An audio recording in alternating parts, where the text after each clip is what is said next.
오늘은 엔화 투자 관련 지난번 영상에 댓글로 문의가 많았던 질문들, 저도 아무것도 모르고 처음에 시작할 때 궁금하거나 걱정됐었던 것들, 그런 것들에 대해서 좀 알려드리려고 합니다. 우선 환율은요, 저는 investing.com과 네이버 앱을 이용하고 있는데요. 네이버 앱은 이미 다들 핸드폰에 깔려 있으실 테니까 여기서 간단하게 환율 보는 설정을 알려드릴게요. 메인 화면에서 넘기기만 하면 바로 N1 환율이 보이도록 설정하는 방법입니다. 먼저 뉴스 콘텐츠의 판 순서를 직접 설정으로 들어가서 가장 앞에 경제를 놓아주시면 됩니다. 그 다음에는 경제판에서 주요 지표를 관심 설정을 해주시면 되는데요. 지수 시장 지표, 환율에서 일본 JPY와 기타 여러분들께서 관심 있어 하시는 환율들을 체크하신 다음에 가장 먼저 보고 싶은 순서대로 꾹 눌러서 위치를 이동해 주세요. 그리고 저장 눌러주시면 끝입니다. investing.com도 관심 목록을 설정하실 수 있습니다. 상단 메뉴에서 외환을 터치하시면 주요 환율들이 나오는데요. 그 중에 선택해서 별표를 누르면 관심 목록에 저장되고 이후에 하단 메뉴에서 확인하실 수가 있습니다. 저는 N1 환율 외에도 달러 원, 달러 엔, 미국 달러 지수, 니케이 지수 등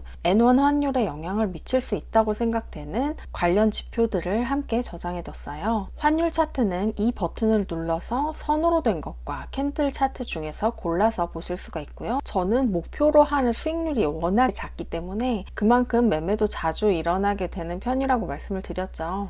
그래서 여기 1일, 일주일, 1년 이런 식으로 시간 단위가 있는데 그 중에서 1일 실시간 환율을 주로 보고 있습니다. 화면을 아래로 당겼다가 놓으면 세로 고침이 됩니다. 모든 은행, 증권사, 그리고 이런 정보 제공하는 사이트들까지 환율 고시는 서로 조금씩 다르고 또 시차가 있을 수 있다는 것 알고 계시죠? 저는 캔들 차트를 보는 게 편해서 주로 investing.com을 이용하고 있는데요. 네이버 환율을 더블 체크하는 때는 언제냐면 목표가에 도달해서 내가 정말로 매매를 할지 말지 결정할 때, 살지 말지 결정할 때 더블 체크 삼아서 네이버를 확인하고 있어요. 특히 좀 갑작스럽게 큰 변동이 있을 때는 좀 더 오를까? 몇 분만 더 기다렸다가 팔까? 이런 생각이 들 때 두 개를 비교해서 보고는 합니다. 그리고 당연히 환전하기 직전에는 내가 환전하는 플랫폼, 은행이든 증권사든 그곳의 환율도 조회를 해봐야겠죠. 왜냐면 얘도 다르거든요. 요즘에는 많은 분들께서 외환 투자에 워낙 관심이 높다 보니까 관련된 어플이나 서비스, 플랫폼들도 다양하게 나오고 있더라고요. 그런데 처음 시작하면서 너무 복잡하게 생각하실 것 없이 기본적으로는 은행이나 증권사에서 제공하는 환전 서비스를 이용하시면 됩니다. 저도 지난번 영상에서 공개했던 매매 내역에서 보셨다시피 처음에는 은행 환전부터 시작했어요. 제가 따르고 있는 박성현님의 외환 투자 방식이 FX나 레버리지 이런 어려운 걸 하는 게 아니고요. 그냥 해외여행 가실 때 한 번쯤 이미들 해보셨을 단순 환전만 가지고 수익을 내는 방식이기 때문에 막상 해보시면 그렇게 어렵지 않습니다. 은행과 증권사에서 제공하는 환전 서비스에는 좀 차이가 있어요. 기본적인 장단점을 한번 살펴보면요. 은행은 24시간 환전이 가능한 반면에 수수료 우대율이 최대 90%까지이고 스프레드라고 하는 매수할 때 가격과 매도할 때 가격의 차이, 보통 이제 현찰 사실 때, 현찰 파실 때 이런 식으로 환율이 고시가 되죠. 그 가격 차이가 은행은 증권사보다 큰 편입니다. 그렇기 때문에 매매할 때마다 드는 비용이 좀 더 큽니다. 또 환전 단위가 정해져 있다든지 최소 환전 금액이 정해져 있다든지 혹은 환전했던 금액 그대로 그 건별로만 매도가 가능하다든지, 그러니까 한 번에 환전했던 돈을 나눠서 매도하거나 뭉쳐서 매도하는 게 불가능하다는 얘기예요. 이런 식으로 좀 제약 조건들이 있습니다. 이건 은행마다 다르고 바뀌기도 하니까 꼭 직접 확인을 해보시길 바래요. 대부분의 은행에서 달러의 경우 90%까지 환전 수수료를 우대해주는 반면에 엔화는 90%까지 해주는 은행이 그렇게 많지가 않습니다. 그래서 선택지가 좀 적은 편인데요. 촬영하는 현재 시점에서 모바일 뱅킹 앱 기준으로 엔화를 90%까지 우대해주는 곳은 신한은행 솔의 환전 모바일 금고, 농협은행 NH오런뱅크의 내 맘대로 외화박스, 기업은행 원할 때 환전, 환전지갑 입금하기 등이 있어요. 서비스 명에서 알 수 있다시피 환테크를 할 때는 환전을 해서 그 현찰을 직접 수령하지 않고 환전한 돈을 임시로 보관해두는 서비스를 이용하게 됩니다. 그렇게 임시 보관함에 넣어두고 환율이 오르면 팔고 내리면 사는 방식으로 수익을 만들어 나가게 되는 건데요. 저 같은 경우에는 기존의 계좌를 갖고 있던 은행 중에서 우리 국민하나은행은 엔화를 90%까지 우대해주지 않아서 패스했고요. 신한은행은 써봤는데 원화를 재환전할 때 다소 불편하게 되어 있더라고요. 그래서 농협의 NH 오런뱅크를 쓰고 있는데요. 시작은 은행에서 했지만 지금 메인으로 쓰고 있는 건 은행보다는 증권사, 제 경우에는 키움증권을 사용하고 있습니다. 증권사의 경우 환전 수수료 우대율이 최대 95%까지로 은행보다 더 우대를 많이 해주고요. 또한 스프레드, 매수할 때 가격과 매도할 때 가격의 차이가 은행보다 더 적습니다. 그래서 거래에 드는 비용이 은행보다 훨씬 적어요. 그러니까 자주 매매를 하시게 된다면 증권사를 쓰는 게 당연히 유리할 수밖에 없겠죠. 단 거래를 할 수 있는 시간이 보통 9시부터 오후 4시까지로 짧게 제한되어 있고요. 증권사에서 환전하는 것 관련해서 가장 많은 분들이 걱정하고 문의 주셨던 부분이 자주 환전하면 불이익을 준다던데 하는 거였어요. 결론부터 말씀드리면 그 불이익이라는 것은 환전 수수료를 95%까지 우대해주던 그 혜택을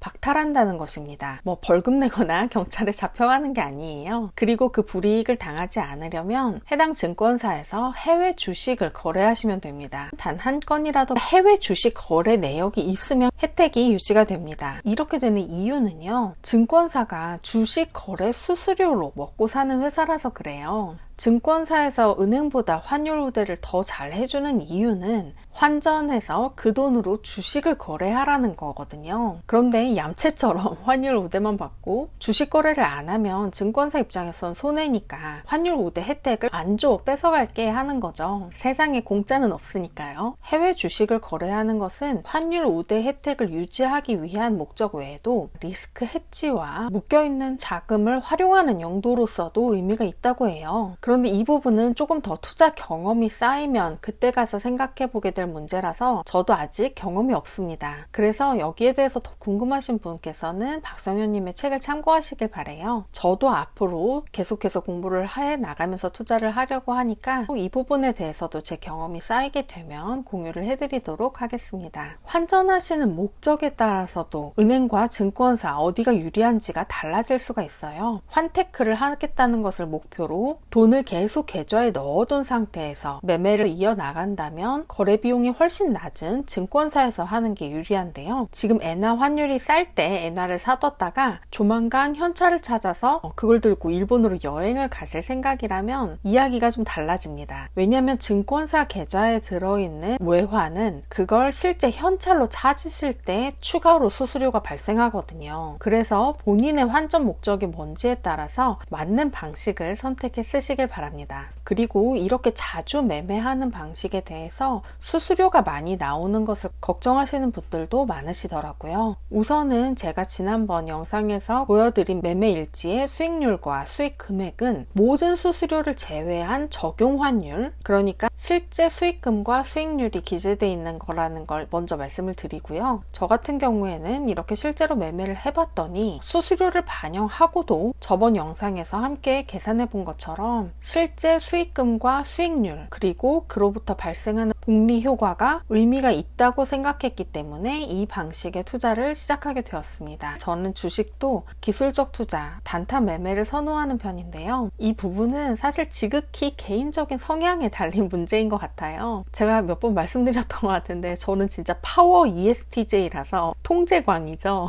투자도 제가 통제 관리, 컨트롤할 수 있는 영역을 벗어나면 그 부분에서 좀 스트레스를 받게 되더라고요. 또 저는 경제 전문가도 아니고요. 제가 생각하는 환율 전망이나 장기적인 판단이 옳다고 확신할 수가 없는 초보니까요. 특히나 환율은 세계 경제 그 자체가 엮여있는 복잡계 중에 복잡계이기 때문에 예측한다는 건 정말 신의 영역이라고들 하더라고요. 그래서 그래서 엔화가 장기적으로 언제 얼마까지 가게 될지 저는 아무런 생각이 없습니다. 일본 경기가 지금 반등하려는 조짐을 보이고 있지만 변수도 얼마든지 생길 수 있는 거니까요. 그런 어려운 예측을 할 필요 없이 그냥 오르면 팔고 내리면 사는 단순무식한 방법이 참 마음이 편한 것 같아요. 방법은 쉽고 단순무식한데 그럼에도 불구하고 소소하지만 확실한 수익을 가져다 준다는 거. 그래서 초보가 하기에는 오히려 좋은 투자법이 아닌가 저는 그렇게 생각하고 있습니다.